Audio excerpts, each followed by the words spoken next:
আপোনাক স্বাগতম জনাইছো আমাৰ আজিৰ এইটো নতুন ভিডিঅ'ত বন্ধু-বান্ধৱী সকল আজিৰ এইটো ভিডিঅ'ত মই আপোনালোকক দেখুৱাম নতুনকৈ ৰেচন কাৰ্ড আপুনি কেনেকৈ অনলাইন আবেদন কৰিব পাৰিব আপুনি ঘৰতে বহি আপোনাৰ মোবাইল ফোনৰ জৰিয়তে ৰেচন কাৰ্ডৰ বাবে কেনেকৈ আবেদন কৰিব পাৰিব সম্পূৰ্ণ প্ৰচেছখিনি আজিৰ এইটো ভিডিঅ'ত ষ্টেপ বাই ষ্টেপ দেখুৱাই দিম আৰু জনাই দিম আপুনি অলপ স্কিপ নকৰাকৈ ভিডিঅ'টো সম্পূৰ্ণ চাব প্ৰথম ভিডিঅ'ৰ ডেছক্ৰিপশ্যনত দিয়া লিংকত ক্লিক কৰি আপুনি ডাইৰেক্ট পেজলৈ আহিব পাৰিব অহাৰ পাছত আপোনাৰ সন্মুখত এনেকুৱাকৈ ইন্টাৰফেচ আহিব এতিয়া আপুনি প্ৰথমতে চাব পাৰিব ইয়াত দিয়া আছে নেশ্যনেল ফুড সিকিউৰিটি পৰ্টেল দিয়া আছে আপোনালোকে নিশ্চয় জানে তাৰ পিছত আপুনি চাব পাৰিব ইয়াত চৌকত দিয়া আছে সাইন ইন ৰেজিষ্টাৰ ইয়াত আপুনি ক্লিক কৰিব পাছত দিয়া আছে পাব্লিক লগইন আৰু এটা অপচন দিয়া আছে অফিচিয়েল লগইন আপুনি পাব্লিক লগইনত ক্লিক কৰিব পাব্লিক লগইনত ক্লিক কৰাৰ পাছত এতিয়া আপুনি লগইন কৰাৰ বাবে প্ৰথম আপুনি আধাৰ কাৰ্ডখন আপোনাৰ ৰেজিষ্টাৰ কৰিব লাগিব বা আপোনাৰ ইউজাৰ নেম পাছৱৰ্ড আপুনি ক্ৰিয়েট কৰিব লাগিব ইয়াৰ বাবে আপুনি চাব পাৰিব ইয়াত দিয়া আছে new user sign up here ইয়াত আপুনি ক্লিক কৰিব ক্লিক কৰাৰ পাছত আপোনাৰ সন্মুখত এনেকুৱাকৈ ইন্টাৰফেচ আহিব প্ৰথমতে আপুনি চাব পাৰিব ইয়াত দিয়া আছে নেম প্ৰথম বক্সত আপোনাৰ নাম লিখিব আপোনাৰ আধাৰ কাৰ্ডত থকা আপোনাৰ নাম লিখিব লাগিব পাছত আপুনি ডেট অফ বাৰ্থ জন্ম তাৰিখ ইয়াত লিখিব জেন্ডাৰ মেল ফিমেল ইয়াৰ পৰা আপুনি সিলেক্ট কৰিব মেল ফিমেল যি হয় আপোনাৰ ফেৰো সিলেক্ট কৰি ল'ব পাছত লগইন আইডি এইটো আপুনি মনত ৰাখিব আপুনি লগইন আইডি এটা ক্ৰিয়েট কৰিব পাছত আপোনাৰ পাছৱৰ্ড এটা ক্ৰিয়েট কৰিব সেইটো আপোনাৰ মনত ৰাখিব পাছৱৰ্ড আৰু লগইন আইডি আপুনি মনত ৰাখিব এই পাছৱৰ্ডটো আকৌ তলৰ বক্সত এন্টাৰ কৰিব তাৰ পিছত কোৱা হৈছে ইয়াত আপুনি ভেলিডেশ্যন মোড আধাৰ কাৰ্ডৰ সৈতে আপুনি লিংক কৰিব লাগিব আপোনাৰ আইডিটো প্ৰথমতে আধাৰ কাৰ্ড নাম্বাৰ ইয়াত আপোনাৰ আধাৰ কাৰ্ড নাম্বাৰটো লিখিব মোবাইল নাম্বাৰটো ইয়াত লিখিব ইমেইল আইডি ইয়াত লিখিব আৰু ষ্টেট ইয়াত সিলেক্ট ওৱানত ক্লিক কৰি আপুনি আসাম সিলেক্ট কৰিব তাৰ পিছত তলত আহিব ইয়াত দিয়া আছে সিলেক্ট ডিস্ট্ৰিক্ট ইয়াত ক্লিক কৰি আপোনাৰ ডিস্ট্ৰিক্টখনৰ নাম ইয়াৰ পৰা উলিয়াই এখন সিলেক্ট কৰিব তেহচিলৰ নাম ইয়াত আপুনি পাই যাব সেইটো আপোনাৰ যি হয় সেইটো সিলেক্ট কৰি ল'ব ভিলেজ টাউন ইয়াত আপুনি ক্লিক কৰি চহৰত বসবাস কৰিলে টাউনৰ নাম পাই যাব আৰু গাঁৱত বসবাস কৰিলে আপোনাৰ গাঁৱৰ নাম পাই যাব সিলেক্ট কৰি ল'ব পাছত এড্ৰেছ 1 ইয়াত আপোনাৰ আধাৰ কাৰ্ডত থকা এড্ৰেছখিনি আপুনি লিখিব এড্ৰেছটো আপুনি এৰিব পাৰে ইয়াত ৰঙা দিয়া নাই যিখিনি ৰঙা দিয়া আছে সেইখিনি ইম্পৰ্টেন্ট হয় সেইখিনি আপোনাক ফিল আপ কৰিব লাগিব পিন ইয়াত দিয়া আছে পোষ্ট অফিচ পিন কোডটো ইয়াত লিখিব তাৰ পিছত এটা কেপচন কোড দিয়া আছে এইটো শুদ্ধ আনসাৰ উলিয়াই এইটো বক্সত এন্টাৰ কৰিব পাছত 3 মাৰ্কছত আপুনি চিকন এটা লিখিব পাৰে পাছত এই বক্সত টিক মাৰ্ক কৰি আপুনি ইয়াত চাব পাৰিব আৰু এটা বক্স আছে বক্সত আপুনি টিক মাৰ্ক কৰিব দুটা বক্সত তাৰ পিছত আপুনি সাবমিটত ক্লিক কৰিব সাবমিটত ক্লিক কৰাৰ পাছত আপোনাৰ আধাৰ কাৰ্ড আৰু আপোনাৰ login ID password clear successful হৈ যাব এতিয়া আপুনি ইয়াৰ পৰা বেক আহিব বেক অহাৰ পাছত আপোনাৰ সন্মুখত এনেকুৱাকৈ ইন্টাৰফেচ আহিব যদি আপোনাৰ আধাৰ কাৰ্ড নাম্বাৰটো এন্টাৰ কৰি আপুনি লগইন কৰিব বিচাৰে তেন্তে ইয়াত আপোনাৰ আধাৰ কাৰ্ড নাম্বাৰটো এন্টাৰ কৰিব এই কেপচা কোডটো ইয়াত এন্টাৰ কৰি আপুনি জেনাৰেট ওটিপিত ক্লিক কৰিব তাৰ পিছত আপোনাৰ আধাৰ কাৰ্ড নাম্বাৰত এটা ওটিপি আহিব মই প্ৰচেছখিনি আপোনাক কৰি দেখুৱাই আছো আপুনি আধাৰ কাৰ্ডৰ জৰিয়তে লগইন কৰিব জেনাৰেট ওটিপিত ক্লিক কৰাৰ পাছত আপোনাৰ আধাৰ কাৰ্ডৰ সৈতে লিংক থকা মোবাইল নম্বৰত এটা ওটিপি আহিব সেইটো ইয়াত এন্টাৰ কৰি আপুনি ইউজ ওটিপিত ক্লিক কৰিব তাৰ পিছত ইয়াত আপুনি ফাইনেলি লগইন হৈ যাব আৰু লগইন হোৱাৰ পাছত আপোনাৰ সন্মুখত এনেকুৱাকৈ ইন্টাৰফেচ আহিব আপুনি অলপ সময় ৱেইট কৰিব এতিয়া আপুনি চাব পাৰিব ইয়াত দিয়া আছে ত্ৰিলাইন ইয়াত আপুনি ক্লিক কৰিব তাৰ পিছত দিয়া আছে কমন ৰেজিষ্ট্ৰেচন ফেচিলিটি ইয়াত আপুনি ক্লিক কৰিব ক্লিক কৰাৰ পাছত এতিয়া আপুনি চাব পাৰিব ইয়াত দিয়া আছে নিউ ৰেজিষ্ট্ৰেচন ইয়াত আপুনি ক্লিক কৰিব তাৰ পিছত আপোনাৰ সন্মুখত এনেকুৱাকৈ ইন্টাৰফেচ আহিব প্ৰথমতে আপুনি ষ্টেট সিলেক্ট কৰিব লাগিব ইয়াত ক্লিক কৰি আপুনি আসাম সিলেক্ট কৰি ল'ব পাছত সাবমিটত ক্লিক কৰিব তাৰ পিছত আপোনাৰ সন্মুখত ইয়াত আপুনি চাব পাৰিব কেইটামান ষ্টেপ আহিছে এইকেইটা ষ্টেপ আপুনি সম্পূৰ্ণ কৰি আপোনাৰ ফৰ্মখন ফাইনেল সাবমিট কৰিব লাগিব ইয়াত আপুনি গোটেইখিনি ষ্টেপ সুন্দৰকৈ বুজিব তাৰ পিছত আপুনি ফিল আপ কৰি সাবমিট কৰিব যদি আপুনি কিবা ইনফৰমেশ্যন মিছ কৰি দিয়ে তেন্তে আপোনাৰ আধাৰ কাৰ্ড নাম্বাৰটো ৰেজিষ্টাৰ হৈ যাব আপুনি অনলাইন যোগে কেতিয়া কৰিব নোৱাৰিব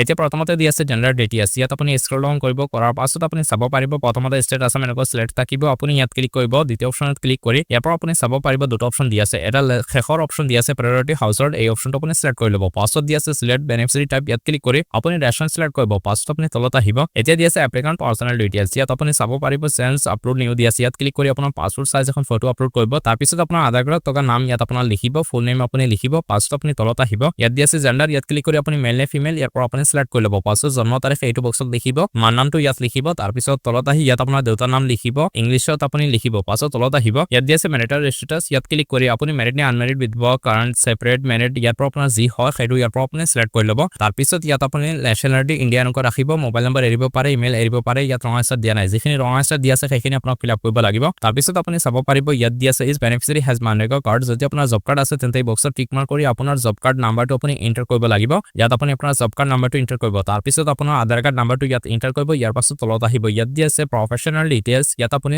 অকুপেশ্যনত ক্লিক কৰি আপুনি কি কাম কৰে সেইটো ইয়াৰ পৰা আপুনি সিলেক্ট কৰিব ইয়াত আপুনি চাব পাৰিব বহুত ধৰণৰ কামৰ নাম দিয়া আছে যদি আপুনি একো নকৰে তেন্তে ইয়াত আদাৰ্স অপচন পাই যাব সেইটো আপুনি ইয়াৰ পৰা সিলেক্ট কৰি ল'ব তাৰ পিছত আপুনি ইয়াত দিয়া আছে এনুৱেল ইনকাম ইনডেক্স আপুনি বছৰত কিমান টকা উপাৰ্জন কৰে সেইটো ইয়াত আপুনি এই বক্সত লিখিব পাছত আপুনি তলত আহিব তলত অহাৰ পাছত ইয়াত দিয়া আছে 7 কন্টিনিউ আপুনি 7 কন্টিনিউত ক্লিক কৰিব তাৰ পিছত আপোনাৰ সন্মুখত এনেকুৱাকৈ ইন্টাৰফেচ আহিব আপোনাৰ প্ৰথম অপচনটো হৈ যাব এতিয়া আপোনাৰ এড্ৰেছসমূহ আপুনি দিব লাগিব আপুনি তলত আহিব প্ৰথমতে আপুনি চাব পাৰিব ইয়াত দিয়া আছে আসাম এনেকুৱা থাকিব পাছত দিয়া আছে প্ৰেজেন্ট ডিস্ট্ৰিক্ট ইয়াত ক্লিক কৰি আপোনাৰ ডিস্ট্ৰিক্টখনৰ নাম ইয়াৰ পৰা উলিয়াই সেইখন সিলেক্ট কৰি ল'ব তাৰ পিছত দিয়া আছে প্ৰেজেন্ট তেহচিল ইয়াত ক্লিক কৰি আপোনাৰ তেহচিলখনৰ নাম পাই যাব সেইখন সিলেক্ট কৰিব পাছত দিয়া আছে প্ৰেজেন্ট ভিলেজ টাউন ইয়াত ক্লিক কৰি আপোনাৰ গাঁওখনৰ নাম সিলেক্ট কৰিব চহৰত বসবাস কৰিলে টাউনৰ নামটো সিলেক্ট কৰি ল'ব তাৰ পিছত দিয়া আছে present address house number house name et cetera দিয়া আছে আপোনাৰ ঘৰ নম্বৰটো ইয়াত লিখি দিব আপুনি ভোটাৰ তালিকাত পাই যাব পাছত আপুনি চাব পাৰিব ইয়াত দিয়া আছে present landmark or locality if any দিয়া আছে ইয়াত আপোনাৰ গাঁৱৰ নাম লিখিব পোষ্ট অফিচ পিন কোডটো ইয়াত লিখিব তাৰ পিছত ইয়াত দিয়া আছে পাৰ্মানেন্ট এড্ৰেছ আপুনি ওপৰত যেখিনি এড্ৰেছ ফিল আপ কৰিছে সেইখিনি যদি আপোনাৰ পাৰ্মানেন্ট আৰু কাৰেন্ট এড্ৰেছ হয় তেন্তে আপুনি এই বক্সত টিক মাৰ্ক কৰিব আপোনাৰ ওপৰৰ এড্ৰেছখিনি অটোমেটিকলি তলৰ বক্স কেইটাত পিলৈ আহি যাব আপোনাক একো কৰিব নালাগে তাৰ পিছত দিয়া আছে 7 কন্টিনিউ ইয়াত আপুনি ক্লিক কৰিব তাৰ পিছত আপোনাৰ সন্মুখত এনেকুৱাকৈ ইন্টাৰফেস আহিব এতিয়া আপুনি এডিশনাল ইনফৰমেশন আপোনাৰ দিব লাগিব আপুনি তলত আহিব ইয়াত প্ৰথমতে আপুনি চাব পাৰিব ইয়াত দিয়া আছে কাষ্ট কেটেগৰী ইয়াত ক্লিক কৰি আপোনাৰ কাষ্ট কোনটো হয় সেইটো ইয়াৰ পৰা আপুনি সিলেক্ট কৰি ল'ব তাৰ পিছত দিয়া আছে হাউস টাইপ ইয়াত ক্লিক কৰি আপুনি আপোনাৰ হাউস টাইপ কি হয় সেইটো ইয়াৰ পৰা আপুনি সিলেক্ট কৰিব ইয়াত বহুকেইটা অপচন দিয়া আছে ইয়াৰ পৰা আপোনাৰ যি হয় সেইটো ইয়াৰ পৰা আপুনি সিলেক্ট কৰি ল'ব তাৰ পিছত আপুনি তলত আহিব এইকেইটা ৰঙাইছে দিয়া নাই আপুনি এৰিব পাৰে আৰু যদি আপুনি দিব বিচাৰে তেন্তে আপুনি দি দিব তলত আহিব ইয়াত দিয়া আছে 7 কন্টিনিউ ইয়াত আপুনি ক্লিক কৰিব ক্লিক কৰাৰ পাছত আপোনাৰ সন্মুখত এনেকুৱাকৈ ইন্টাৰফেস আহিব এতিয়া আপোনাৰ আৰচিত কোনো মেম্বাৰ আপুনি এড কৰিব বিচাৰে নে আপোনাৰ পৰিয়ালৰ আন কোনো সদস্য আপুনি এড কৰিব বিচাৰে নে যদি বিচাৰে তেন্তে ইয়াত দিয়া আছে এড মেম্বাৰ ইয়াত ক্লিক কৰি আপুনি সেম প্ৰসেছত আপোনাৰ পৰিয়ালৰ আন সদস্য আপুনি এজন কৰি যিমান হয় সকলো এড কৰিব তাৰ পিছত দিয়া আছে 7 কন্টিনিউ ইয়াত আপুনি ক্লিক কৰিব ক্লিক কৰাৰ পাছত মই মোৰ আৰচিত কোনো সদস্য এড কৰা নাই সেই কাৰণে এনেকুৱা ইন্টাৰফেস আহিছে যদি আপুনি এড কৰে তেন্তে আপোনাৰ সন্মুখত কোনো ধৰণৰ প্লেছ নাহে আপুনি ডাইৰেক্টলি ওকে ক্লিক কৰি দিব তাৰ পিছত আপোনাৰ সন্মুখত এনেকুৱাকৈ ইন্টাৰফেস আহিব আপুনি ইয়াত চাব পাৰিব এতিয়া আপুনি নথিপত্ৰসমূহ আপোনাৰ আপলোড কৰিব লাগিব ডকুমেন্টছ আপলোড কৰাৰ সময়তে আপুনি এটা কথা মন কৰিব ইয়াত দিয়া আছে প্ৰথমতে আইডেন্টিটি প্ৰুফ ইয়াত আপুনি ক্লিক কৰিব ইয়াত আপুনি পদ্ধতিটো ষ্টেপ বুজিব তাৰ পিছত আপুনি ইয়াত ডকুমেন্টছ আপোনাৰ আপলোড কৰিব যদি ইয়াত আপুনি কিবা ফুল ইনফৰমেশন দি আছে তেন্তে আপুনি কেতিয়াও ইয়াত ৰেশন কাৰ্ডখন আবেদন কৰিব নোৱাৰিব ইয়াৰ পৰা আপুনি কোনখন ডকুমেন্টছ দিব বিচাৰে সেইখন ইয়াৰ পৰা আপুনি সিলেক্ট কৰি ল'ব তাৰ পিছত আপুনি সেই ডকুমেন্টছখনৰ নাম্বাৰ ইয়াত আপুনি এই বক্সত এন্টাৰ কৰিব পাছত সেই ডকুমেন্টছখন কেতিয়া বনোৱা হৈছিল ক্যালেন্ডাৰৰ পৰা ডেটটো সিলেক্ট কৰি ল'ব তাৰ পিছত সোৰ্স ফাইলত ক্লিক কৰি সেইখন আপোনাৰ মোবাইল ফোনৰ পৰা আপলোড কৰিব তাৰ পিছত আপোনাৰ প্ৰথমখন ডকুমেন্টছ আপলোড সাকসেসফুল হৈ যাব এতিয়া আপুনি চাব পাৰিব এড্ৰেছ প্ৰুফৰ বাবে আপুনি আন এখন ডকুমেন্টছ আপোনাৰ দিব লাগিব ইয়াত আপুনি সিলেক্ট ওয়ানত ক্লিক কৰিব ইয়াত ক্লিক কৰাৰ পাছত এতিয়া আপুনি কোনখন ডকুমেন্টছ আপোনাৰ দিব বিচাৰে ইয়াৰ পৰা আপুনি চাব পাৰিব ড্ৰাইভিং লাইসেন্স আছে ভোটাৰ আইডি কাৰ্ড আছে ৰেন্ট ৰিসিপ্ট আছে আৰু ইন্ট্ৰোডাকচন সাৰ্টিফিকেট আছে ইয়াৰ পৰা আপুনি যিকোনো এখন আপোনাৰ দিব পাৰিব যেনে মই ইয়াত ভোটাৰ আইডি কাৰ্ড দি আছো আপুনি আপোনাৰ বেলেগ দিব পাৰে তাৰ পিছত আপুনি ভোটাৰ আইডি কাৰ্ড নাম্বাৰটো ইয়াত লিখিব ক্যালেন্ডাৰৰ পৰা ডেটটো ইছ্যু ডেটটো সিলেক্ট কৰি ল'ব পাছত আপুনি সোৰ্স ফাইলত ক্লিক কৰি সেইখন আপোনাৰ মোবাইল ফোনৰ পৰা আপলোড কৰিব তাৰ পিছত আপুনি তলপিনে আহিব তলপিনে অহাৰ পাছত আপোনাক একো কৰিব নালাগে আপুনি একেবাৰে শেষত আহিব ইয়াত দিয়া আছে 7 কন্টিনিউ ইয়াত আপুনি ক্লিক কৰিব তাৰ পিছত আপোনাৰ সন্মুখত এনেকুৱাকৈ ইন্টাৰফেস আহিব এতিয়া আপুনি তলপিনে আহিব তলপিনে অহাৰ পাছত আপুনি ইয়াত 7 কন্টিনিউ ক্লিক কৰিব ক্লিক কৰাৰ পাছত আপুনি স্ক্ৰল ডাউন কৰি তলত আহিব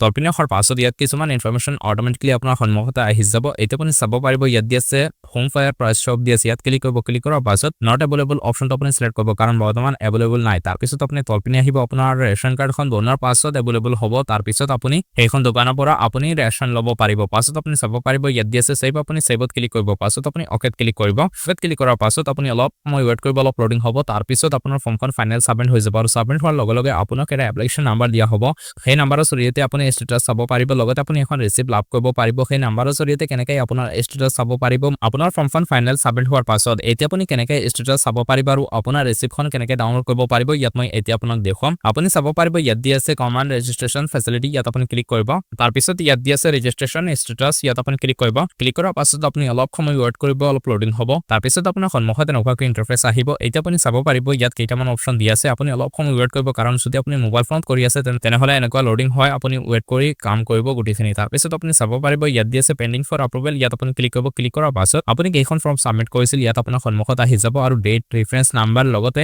আপোনাৰ নাম কাৰ নামত আপুনি কৈছিল ইয়াত গুটিখিনি ইনফৰমেশন একেলগে আহি যাব আপুনি চাব পাৰিব শেষত এটা অপচন দিয়া আছে ভিউ আপুনি ভিউত ক্লিক কৰি দিব ভিউত ক্লিক কৰাৰ পাছত আপুনি অলপ সময় ওয়েট কৰিব অলপ লোডিং হ'ব তাৰ পিছত আপোনাৰ সন্মুখত ৰিসিপ্টখন আহি যাব ইয়াত আপুনি চাব পাৰিব এই ৰিসিপ্টখন আপুনি ডাউনলোড কৰি আপোনাৰ মোবাইল ফোনত ৰাখি ল'ব সো বন্ধুসকল আজিৰ এই ভিডিঅ'টো এইখিনি আছিল আশা কৰিছো আপোনালোকে নিশ্চয় বুজি পাইছে যদি কিবা অসুবিধা হয় কিবা প্ৰশ্ন থাকে তেন্তে আপুনি নিশ্চয় কমেন্টত জনাব আৰু ভিডিঅ'টো শেষলৈকে চাই আপুনি প্ৰতিটো ষ্টেপ সুন্দৰকৈ বুজি তাৰ পিছত আপুনি নতুনকৈ আবেদন কৰিব ভিডিঅ'টো শেষলৈকে চোৱাৰ বাবে ধন্যবাদ বন্ধু বান্ধৱীৰ লগত ভিডিঅ'টো শ্বেয়াৰ কৰিব আৰু চেনেলটো সাবস্ক্ৰাইব কৰিবলৈ নাপাহৰিব